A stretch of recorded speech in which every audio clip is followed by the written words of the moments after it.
வேயிறு தோழி பங்கன் விடமுண்ட கண்டன் மிக நல்ல வீணை தடவி மாசரு திங்கள் கங்கை முடிமேலணிந்தன் உளமே புகுந்த அதனால் ஞாயிறு திங்கள் செவ்வாய் புதன் வியாழன் வெள்ளி சனி பாம்பு இரண்டுமுடனே ஆசரு நல்ல நல்ல அவை நல்ல நல்ல அடியார் அவர்க்கு மிகவே.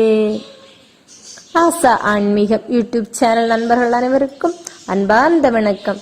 நம்ம இன்னைக்கு என்ன பார்க்க போறோம்னா, எல்லாம் வல்ல சந்திரனையும் கங்கையும் தனது தலை மேலணிந்து நாம் அனைவருக்கும் அருள்பாலித்துக் கொண்டிருக்கும் அவன் அருளாலே அவன் தாள் வணங்கி அவனுடைய திருவடிகளிலிருந்து நாம் பிரசாதமாக பெறும் திருநீற்றை பற்றி இன்று நாம இன்னைக்கு பார்க்க போறோம்.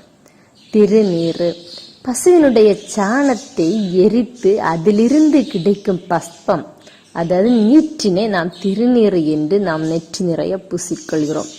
காரணம் என்ன? நமது முன்னோர்கள் நமக்காக எவ்வளவோ அறிவியல் தத்துவங்களை விட்டு சென்றிருக்கிறார்கள். அவற்றில் ஒன்றுதான் இந்த திருநீரு, பசுவின் சாணம். இந்த பசுவின் சாணத்தை ஏன் நாம் நெற்றி நிறைய பூசிக்கொள்ள வேண்டும்? காரணம் என்ன? இருக்கிறது தத்துவங்கள் 1000, அறிவியல் உண்மைகள் 1000. இப்போ திருநீரை நம்ம பூசும்போது கிழக்கு முகமாகவோ அல்லது வடக்கு முகமாகவோ பார்த்து அண்ணாந்து பார்த்து இந்த திருநீரானது ஒரு இமி அளவு கூட கீழே சிந்தாதபடி சிவ சிவ சிவ சிவா என்று இறைவன் நாமத்தை, எம்பெருமானுடைய நாமத்தை உச்சரித்துக் கொண்டே நம்மளுடைய நெற்றி நிறைய பூசிக்கொள்வோம்.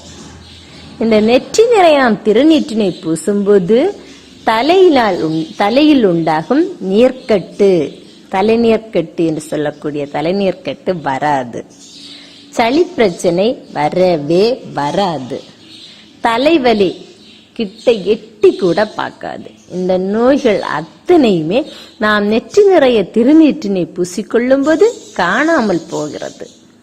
அதற்காக தான் நமது முன்னோர்கள் இந்த திருநீற்றினை நெற்றி நிறைய நம்மிடம் பூசிக்கொள்ள சொன்னார்கள். மேலும் இந்த தத்துவம் என்னன்னா, இந்த பசு இருக்குல்ல, இந்த பசுவை நம்மளா வச்சிருப்போம். இந்த பசுவினுடைய சாணத்தை நமக்கு 3 மும்மலங்கள் இருக்கிறன. என்னன்னா ஆணவம், கண்மம், மாயை. இந்த மும்மலங்களாக எதை வைத்துக் கொள்வோம்? இந்த சாணத்தை வைத்துக் கொள்வோம். இந்த ஆன்மாவாகிய நம்மிடம் இருக்கக்கூடிய இந்த மும்மலங்களையும் எரித்து, அதாவது இந்த மும்மலங்களையும் விடுத்து இறுதியாக இறைவனுடைய திருவடியை நாம் நாட வேண்டும் என்ற தத்துவத்தையே இந்த திருநீர் நமக்கு விளக்குகிறது. இந்த திருநீர் மிக சிறந்த ஒரு கிருமி நாசினி. நம்ம முன்னாடி காலத்துல எல்லாம் பார்த்திருப்போம், எல்லாருமே பார்த்திருப்போம். நம்ம பாட்டிகள் எல்லாம் நேரம் வெளுத்தாச்சுன்னா ஃபர்ஸ்ட் என்ன பண்ணுவாங்க? வீடெல்லாம் கூட்டி பெருக்கி தொடச்சிட்டு சாணங்கி தெளிச்சு விடுவாங்க. சாணம் தெளிச்சு எல்லாருக்கும் வீட்டிலேயுமே எல்லாருமே நல்லா யூஸ் பண்ணுவாங்க. என்னது? சாணம். இந்த சாணத்துக்கு மட்டும்தான் எல்லா துர்நாற்றத்தையும் போக்கி தான் நாற்றம் அடிக்காமல் இருக்கக்கூடிய ஒரு சக்தி உண்டு. நம்மளே நல்லா பார்த்துருப்போம். சின்ன வயசுல நல்லா சாணம் யூஸ் பண்ணுவோம். ஆனா என்ன செய்யாது? இந்த சாணம் நாற்றம் அடிக்காது. அதற்காகத்தான் இந்த விசேஷங்கள்ல அடுத்து ஏதாவது துர்நாற்றம் வீசக்கூடிய இடங்கள்ல எல்லாமே நல்லா அதிகமா சாணங்கிய யூஸ் பண்ணாங்க. இதனால இந்த சாணம் இவ்வளவு உண்மைகளையும் தத்துவங்களையும் நமக்கு விளக்கியனால்தான் அவ்வை பாட்டி சொன்னாங்க, நெற்றி நிறைய திருநீர் பூசிக்கொண்டிருக்கும் அவ்வை பாட்டி சொன்னாங்க, நீரில்லா நெற்றி பால். இந்த நீர் அணியாத நெற்றி என்ன செஞ்சிருமா? பாழாகி போயிருமா. காரணம், அங்க நீர் இல்லைன்னா அதுக்கு உள்ளாடி இருக்கக்கூடிய செயல்பாடுகள் எல்லாமே என்ன செய்யாது? சரி வர நடக்காது. அதுக்குதான் அந்த பாட்டி அண்ணே சொன்னாங்க, நம்ம ஔவையார், அவ்வை மூதாட்டி, தாய்க்கிழவி, நீரில்லாத நெற்றி பால். இந்த திருநீர் அடுத்து நம்ம உடல் நாற்றத்தை சுத்தமா போக்கு. திருநீர் அணியவங்களுடைய உடல் துர்நாற்றம் வெளியில தெரியாது. ஏன்னா அந்த திருநீர் அந்த துர்நாற்றத்தை போக்கிறோம். தொற்று நோய் கிருமிகளை எல்லாத்தையுமே அழிச்சிடும். பக்கத்துல எந்த நோய் கிருமிகளையுமே நம்ம பக்கத்துல அண்டகு விடாது. உடலை ரொம்ப நீட் சுத்தமா வச்சிருங்க. அப்படின்னா திருநீர் அணியும் போது நம்ம உடம்புல இருக்கக்கூடிய கெட்ட இதெல்லாமே, கெட்ட நெகட்டிவ் எனர்ஜி எல்லாமே வெளியிலேறி நம்ம உடம்ப அவ்வளவு தூய்மையா வச்சிருக்கோம். அடுத்து பிரெயினை நல்ல புத்தி கூர்மையா ஆக்கிட்டே இருக்கும்.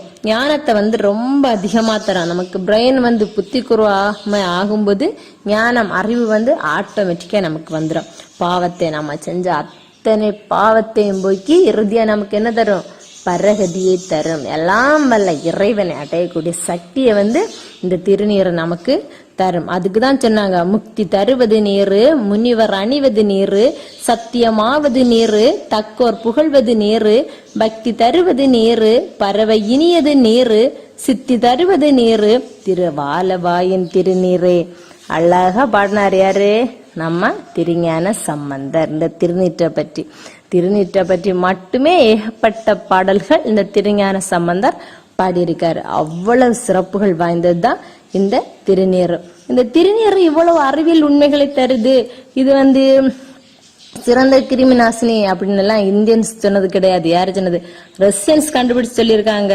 இந்த திருநீர் அவ்வளவு சக்தி மிக்கது. இந்த திருநீரை பூசதுனால இவ்வளவு அறிவியல் உண்மைகள் பின்னாடி இருக்கு அப்படின்னு சொல்லிட்டு அவங்களே சொன்னது. கண்டுபிடிச்சு அவங்க நம்ம இந்திய வரலாற்றுகளை, இந்திய தத்துவங்களை, இந்தியர்களுடைய வாழ்க்கை முறையை ஆராய்ஞ்சு அவங்க கண்டுபிடிச்ச அறிவியல் உண்மைகள்.